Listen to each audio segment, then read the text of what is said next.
এবার ৫,০০০ টাকা সহ দুর্নীতি ধরা পড়েছে ছাত্রদের হাতে ভূমি অফিসে, রাজবাড়ী ভূমি অফিসে।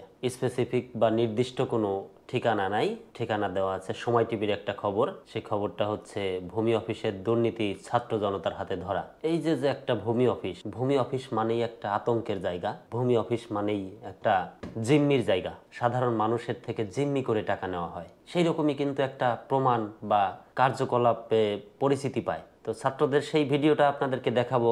তার আগে হ্যাঁ, আপনাদেরকে একটু দেখাই। আমার কাছে চাইছে যে ৫,০০০ টাকা, ৫,০০০ টাকা আমি তারা দিছি।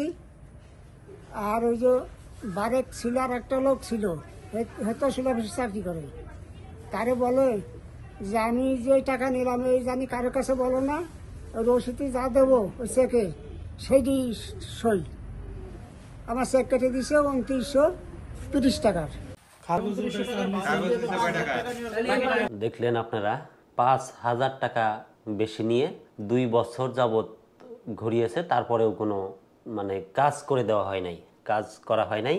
কারণ ভূমি অফিসের কাছে জিম্মি ছিল সাধারণ মানুষ। আস্তে আস্তে সেই জটলাগুলো খুলছে, সাধারণ মানুষের সামনে আসছে কেন এমনটা হয়েছে এতদিন, বা কেন কাজ করা হয় নাই, ঘুষের টাকা নিয়েও কাজ করা হয় নাই কেন, এসব জিনিস আস্তে আস্তে সামনে আসবে। সেসব হচ্ছে, দেখেন রাজবাড়ির এই ঘরটা কিন্তু টিনের ঘর, ছোট্ট টিনের ঘর। টিনের ঘরে যদি ৫,০০০ টাকার ঘুষ বাণিজ্য হয়, তাহলে বড় বড় যে অট্টালিকা আছে, সাব রেজিস্ট্রি অফিস আছে, সেসব অফিসের কি অবস্থা একবার ভেবে দেখুন। সেখানে ৫,০০০ থেকে শুরু করে কত লক্ষ লক্ষ টাকার ঘুষ বাণিজ্য হয় একবার ভেবে দেখুন। রাজবাড়ির এখানে ঠিকানা নাই নির্দিষ্ট কোনো, যে এটা রাজবাড়ির কোন স্থানে এই ভূমি অফিস। তবে আমার কাছে তথ্য আছে রাজবাড়ী সাব রেজিস্ট্রি অফিসে, সেখানেও এমন ঘুষ বাণিজ্য চলে।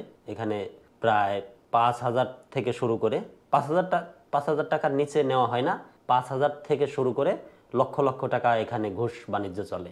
এবং সেই ঘুষের টাকা নেওয়া হয় কতিপয় কয়েকজন মোহরি দ্বারা, দলিল লেখক আছেন তাদেরকে দ্বারা এই ঘুষের টাকা সংগ্রহ করা হয়, এবং পরবর্তীতে সেই টাকা সবাই মিলে ভাগযোগ করে, অফিসের যারা অন্যান্য কর্মকর্তারা থাকেন তারা ভাগযোগ করে নেন। এবং এটাও উঠে এসেছে যে তাদের বাড়িতে প্রচুর অঢেল সম্পত্তির মালিক হয়েছেন তারা, বিভিন্ন জায়গায় নিজেদের বাড়ি, ব্যবসা বাণিজ্য, জমি রেখে বিশাল এক অবস্থা তাদের।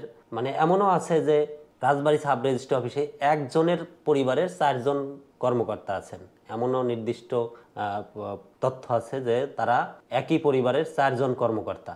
তাহলে এবার ভাবেন যে রাজবাড়ী সাব রেজিস্ট্রি অফিসেও আমার মনে হয় যে ছাত্রদের একটু নজর দেওয়া উচিত, কারণ ছাত্রদের হাতেই যেহেতু সবকিছু ধরা পড়ছে, ছাত্ররা এই বিষয়টা দেখলেও সঠিক তথ্য আমার মনে হয় বেরিয়ে আসবে, এবং সাধারণ মানুষ জানতে পারবে যে আসলে ঘটনা কি। এই চাকরির জন্যই দেশের দ্বিতীয়বারের মতো প্রায় যুদ্ধ ঘোষণা হলো, অনেক জীবনের বিনিময়ে যেখানে স্বাধীনতা অর্জন হলো, সেখানে একই পরিবারের ৪ জন ৫ জন করে একই একটা ভূমি রেজিস্ট্রি সাব রেজিস্ট্রি অফিসে চাকরি করছে। এটা কিভাবে সম্ভব?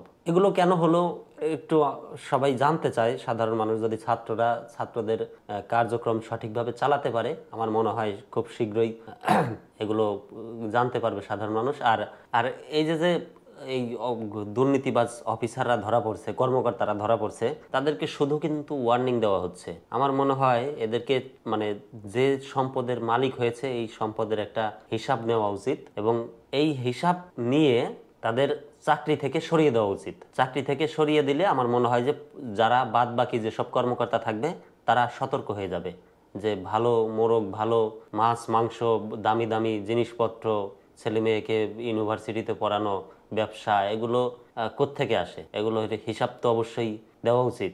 এবং সপ্তাহে মাসে ইনকাম ৩০,০০০ টাকা, ৩৫,০০০ টাকা বেতন, আর আপনি খরচ করেন ১.৫ লক্ষ টাকা, এগুলো কোথায় পান?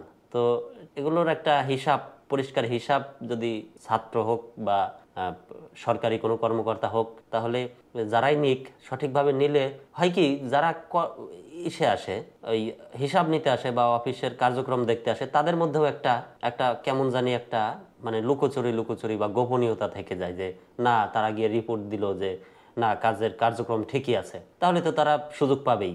আমার মনে হয় ওই বিষয়টাও দেখা উচিত, যারা রিপোর্টিংয়ে আসে, যারা অফিসের কার্যক্রমে আসে, তাদের বিষয়টা দেখা উচিত যে আসলে সঠিক কার্যক্রম সঠিক রিপোর্ট হচ্ছে কিনা। তো এখনই সময় দেশ ভালো করার বা দেশের দুর্নীতিবাজদের বিরুদ্ধে রুখে দাঁড়ানোর এখনই সময়। তো এই মুহূর্তে কেউ অবহেলা করবেন না, সবাই ভালো থাকবেন।